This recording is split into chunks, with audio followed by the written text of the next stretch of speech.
दिवाली में हम लोग घर की सफाई कर रहे हैं और घर की सफाई कोने कोने में कर रहे हैं। ये कहा जाता है पूरे साल की एक गंदगी रहती है, जहां हम कोने कोने में सफाई भी नहीं कर पाते, वहां पे भी हम दिवाली में पूरी तरीके से सफाई करते हैं। घर में लक्ष्मी आ रही होती हैं और हम घर को पूरी तरीके से रोशन करते हैं।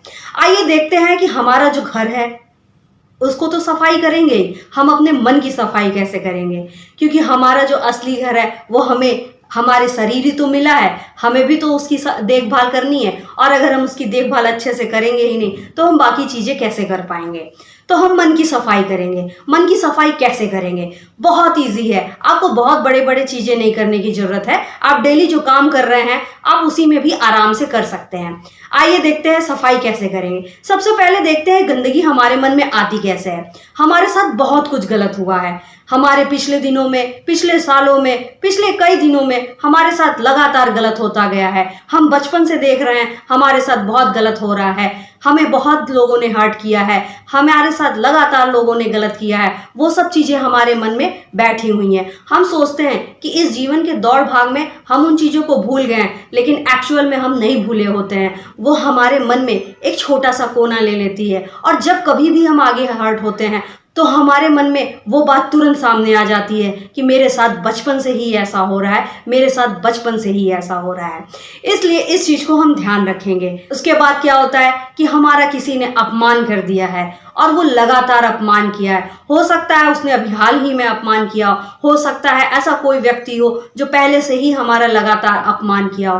तो वो अपमान हमारे मन में आ जाता है और जिसकी वजह से वो अपना घर बना लेता है। फिर आगे हमारे साथ कोई भी ऐसा करता है, जैसे वो कभी भी कुछ भी कोई कर दिया, तो वो हमारे मन में तुरंत हावी होने लगता है कि ऐसा मेरे साथ हमेशा होता है और ऐसा मेरे साथ ये लोग करते ही रहते हैं। ये सब चीज़ें होकर हमारे मन में बहुत सी चीज़ें आ जाती हैं। हमें किसी ने उल्टा बोल दिया, हमारे साथ किसी ने उल्टा कर दिया, हम किसी के साथ कुछ गलत कर दिए। ऐसा कभी कभी होता है कि हम ना चाहते हुए भी किसी के साथ गलती से कुछ गलत कर जाते हैं और उसकी इतनी ज़्यादा गिल्टी रहती है कि उस गिल्ट से ही हम बाहर नहीं निकल पाते हैं। इसलिए इन सब चीज़ों की वजह से हमारे मन में बहुत सारा कचरा भर जाता है। कचरा किस चीज़ का रहता है? असंतोष, अशांति, डर, भय, गुस्सा, नाराजगी और अपमान, लोभ, क्रोध, मोह, ये सब चीज़ें का हमारे अंदर कचरा भर जाता है। अब हम एक एक कर भी इसको निकाल सकते हैं, लेकिन अभी फिलहाल दिवाली स्पेशल में हम लोग कर रहे हैं, तो इसलिए हम अपने मन में पूरी सफाई करेंगे, कोने कोने की सफाई करेंगे। अगर कोई चीज़ गंदा होता है तो हम लोग उसको कैसे सफाई करते हैं? रगड़ रगड़ के साफ करते हैं, खुरच के साफ करते हैं कि ये गंदगी पूरी तरीके से निकल जाए। और किस लिए करते हैं? अगर थोड़ी भी गंदगी रहती है तो उसके ऊपर दूसरी गंदगी बैठ जाएगी, फिर तीसरी गंदगी बैठ जाएगी और लगातार वो गंदगी बैठती जाएगी। फिर वो इतनी पुरानी हो जाएगी कि उसको छुड़ाना बहुत मुश्किल हो जाएगा। इसलिए इस बार दिवाली पर आप मन की सफाई कोने कोने से कीजिएगा। आइए देखते हैं कैसे करेंगे।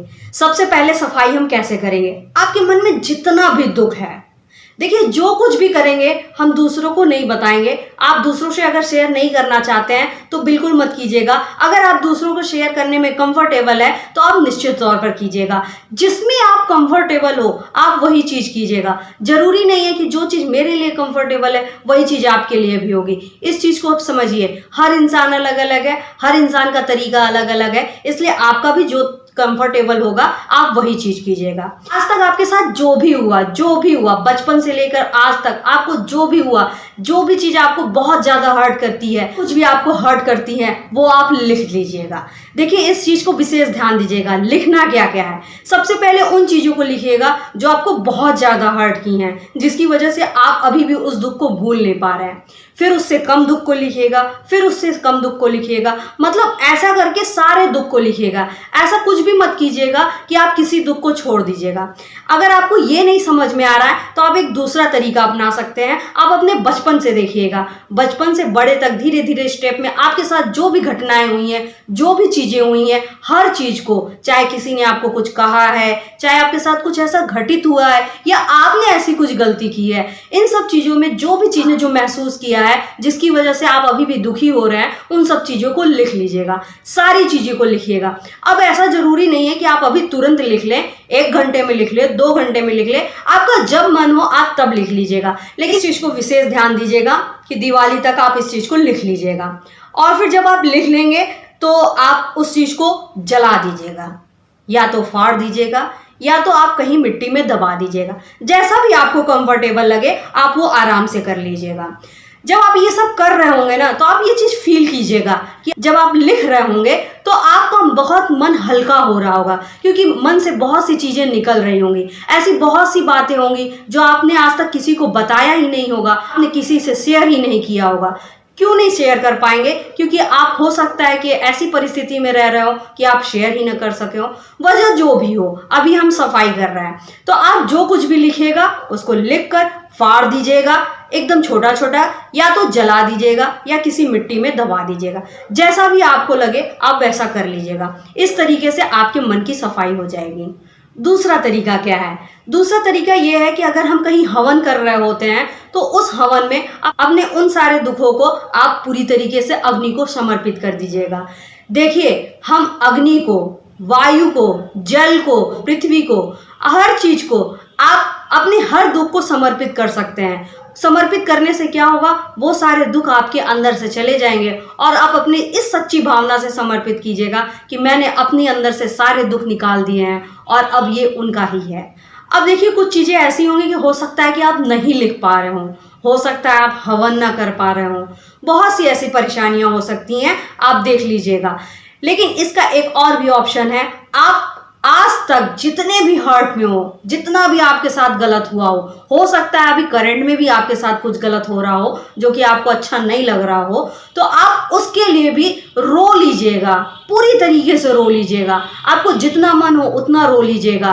और अगर आपको कभी चिल्लाने का मन करे, गुस्सा होने का मन करे तो सब कुछ की लीजिएगा। लेकिन एक बात ध्यान दीजिएगा, जब आप रो रहे हो, चिल्ला रहे हो, गुस्सा कर रहे हो, तो आप किसी और पे मत कीजिएगा। उसका मैं आपको ये प्रभाव बताती हूँ कि कितना बुरा प्रभाव पड़ेगा। जब आप खुद के साथ रोते हैं, खुद के साथ चिल्लाते हैं, अपने उस दुख को बाहर निकालते हैं, तो वो आपके लिए एक पावर का काम करता है, वो आपके लिए एक शक्ति का काम करता है। लेकिन वही आप अगर किसी और के सामने रोकर, चिल्लाकर, इरिटेट होकर निकालते हैं ना, तो वो आपकी कमजोरी बन जाती है। ये आपको लगता है कि हाँ मैं बोल के खाली हो गए, लेकिन नहीं, वो आपकी कमजोरी हो जाती है। आप उस चीज का सामना नहीं कर पाते हैं।